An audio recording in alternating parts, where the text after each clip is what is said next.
welcome. Thank you so much for your warmth and hospitality.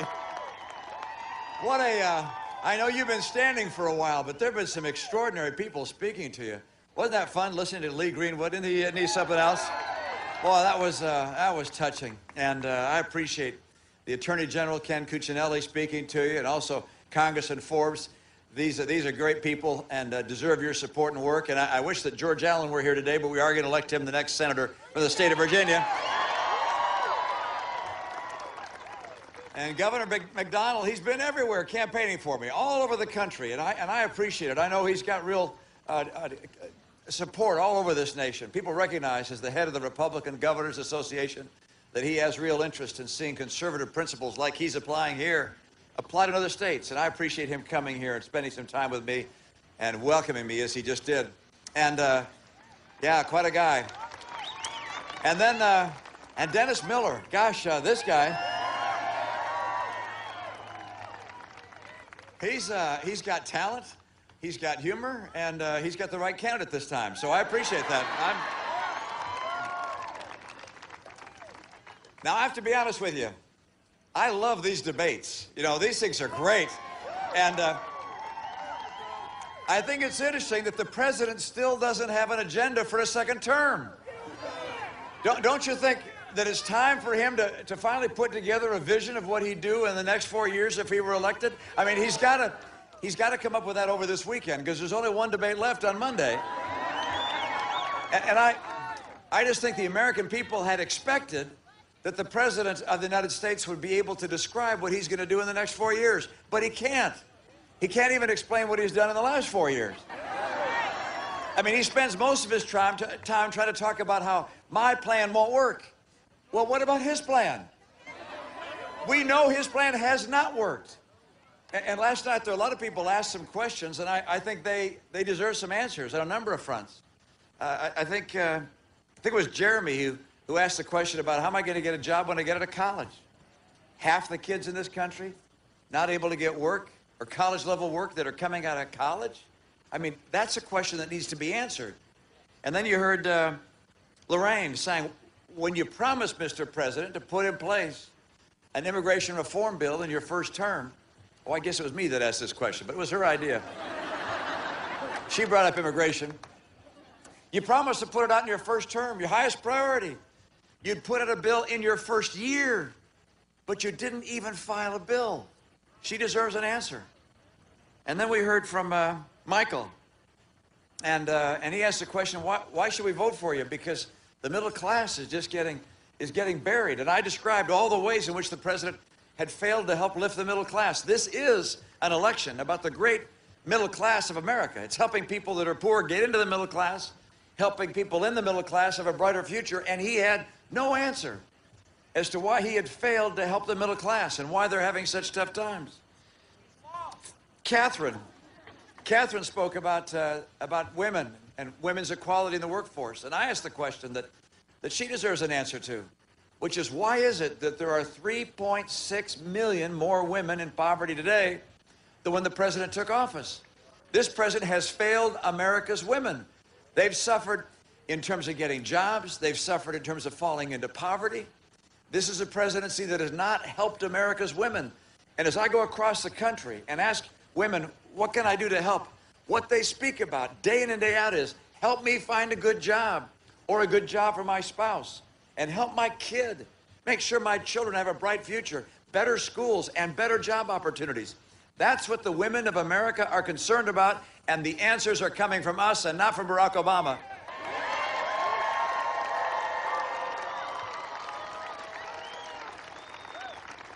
And let me mention Philip. Philip was the first questioner of the night, you may recall, and he asked a question about the gasoline prices. And I pointed out they'd gone, well, from roughly $1.86 a gallon when the president was elected to $4 a gallon. And Philip wanted to know why they've gone up so much. And the president's answer, you remember this? He said, well, the economy has gotten stronger. Now, on that basis, when we have a real recovery, he would suggest gasoline prices are going to go up to $6 or $8. Is that what he's saying?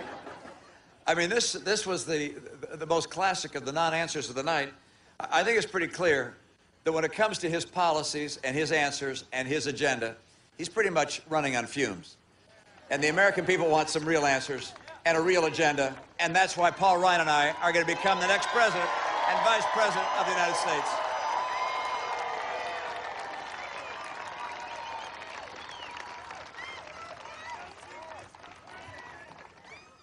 Now, we take America in two very different places, and I think that's very clear by virtue of what you've heard over the last two debates and probably will over the third as well. One is that the president will put an America in place that has about $20 trillion in debt, killing the American dream for your kids. If I become president, I'm going to take the action to make sure that we cap our federal spending, we limit federal spending as a percentage of our total economy, and we finally get America on track to a balanced budget.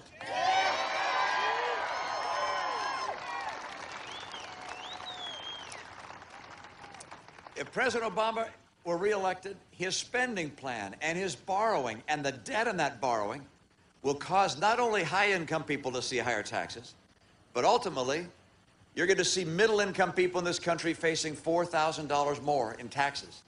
When I become president of the United States, I'm going to lower taxes on the middle class and on small business to help people who need a real break.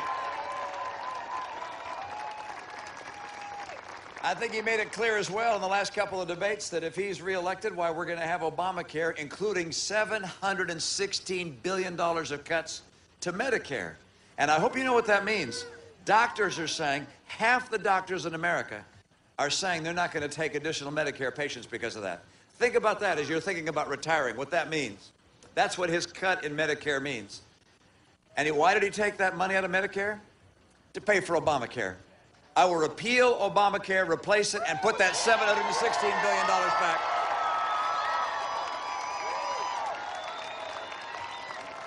And then there was his jobs plan, or lack of a jobs plan.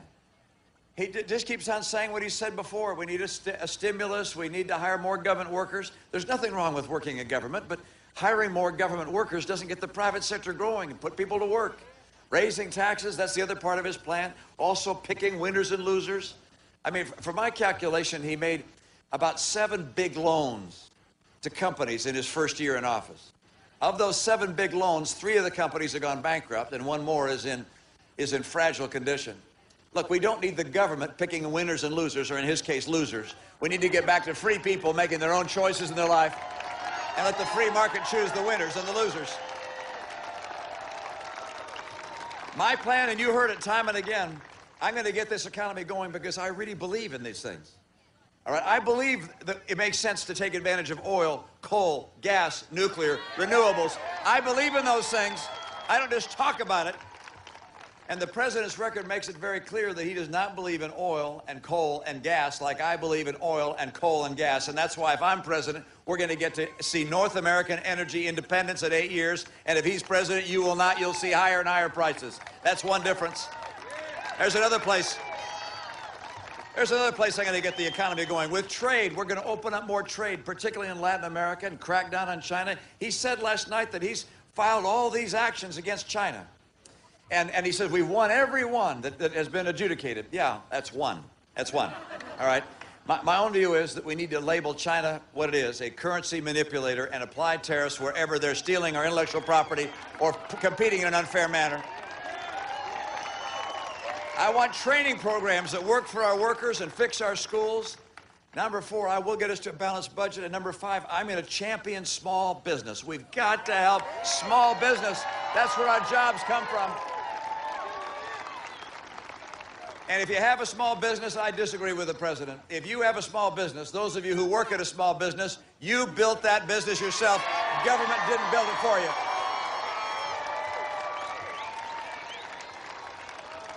And so this election is going to come down to being a choice between two different Americas. An America where government makes the rules, where government is larger and larger, where it takes more and more from the American people, where it runs more of our businesses and increasingly runs our lives. Or instead an America where we restore the principles that made the nation that it is. That we bring back the principles of the Declaration of Independence, recognize that God gave us our rights, and they include life and liberty and the pursuit of happiness, the right to pursue happiness as we choose.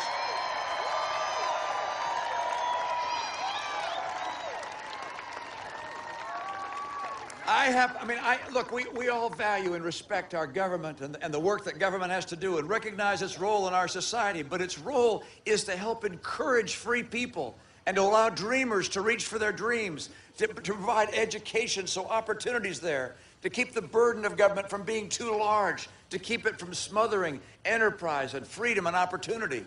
The president doesn't understand the power of the American spirit, I don't think. In some respects, he says he loves free enterprise, but he thinks government somehow has to get in there and pull all the strings. Government needs to encourage free enterprise, but then let the people pursue their own dreams, pursue their own visions, pursue happiness as they know it. And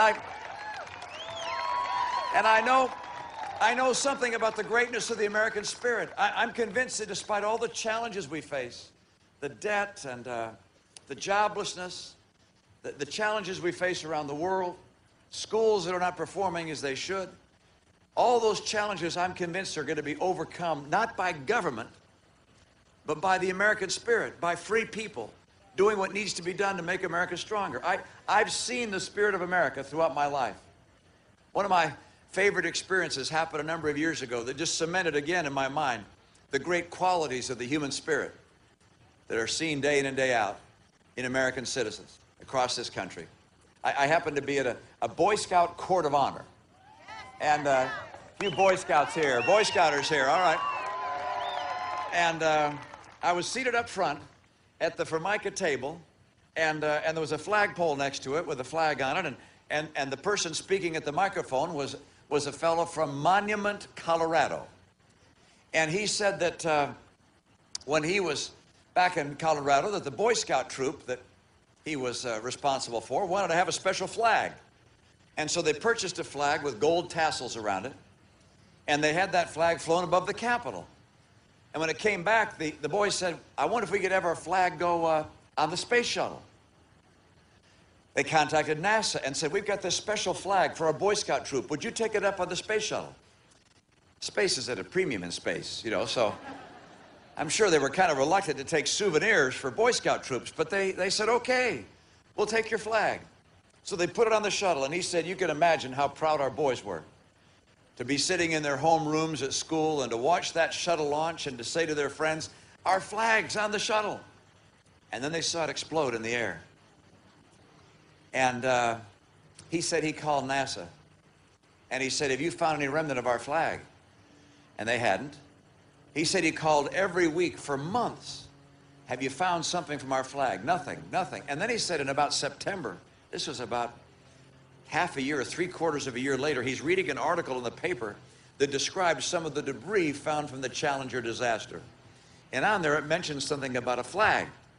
So he called NASA again, and they said, in fact, we have found something we'd like to present to you. And so NASA and the Boy Scout troop and their parents all came together for a presentation. And they handed the Boy Scouts a little plastic container. And they opened the container, and inside was their flag in perfect condition.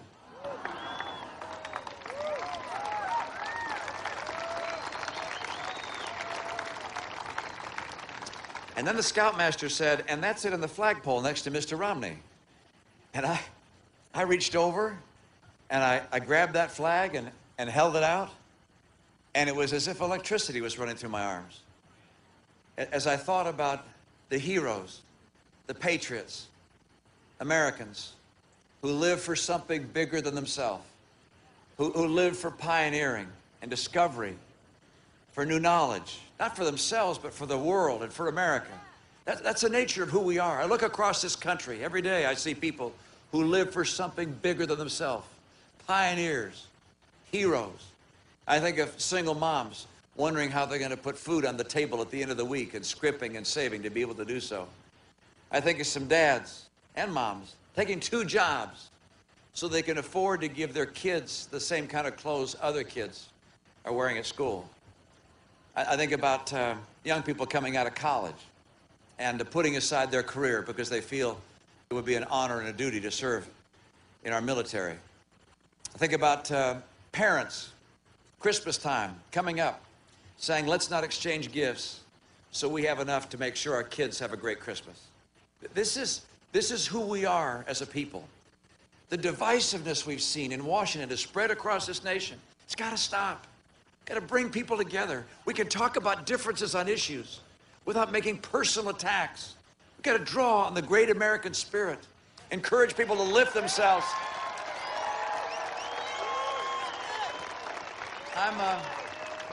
I'm in awe. I'm in awe of this community and all those who serve in our military. What an indication of willing to live above yourself and beyond yourself. I love that line from one of our national hymns. Oh, beautiful for heroes proved in liberating strife, who more than self their country loved, and mercy more than life. Would our veterans and members of the armed services please raise your hands and be recognized?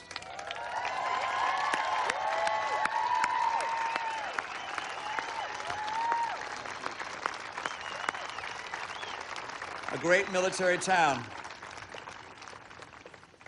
20 days. 20 days. We decide what kind of an America we're going to have. 20 days we decide how much debt we're going to leave to our kids. 20 days we decide if we want a real recovery or not. 20 days we decide whether we're going to fundamentally change America into something we wouldn't recognize or restore to America the principles that made us the hope of the earth. I'm counting on you. We have 20 days. I'm going to do everything in my power to get America back. I need your help. I thank you for being here. Get out and vote. Get your friends to vote. Let's take back this great country. Let's restore what makes America, America. Thank you so very much. Great to be with you.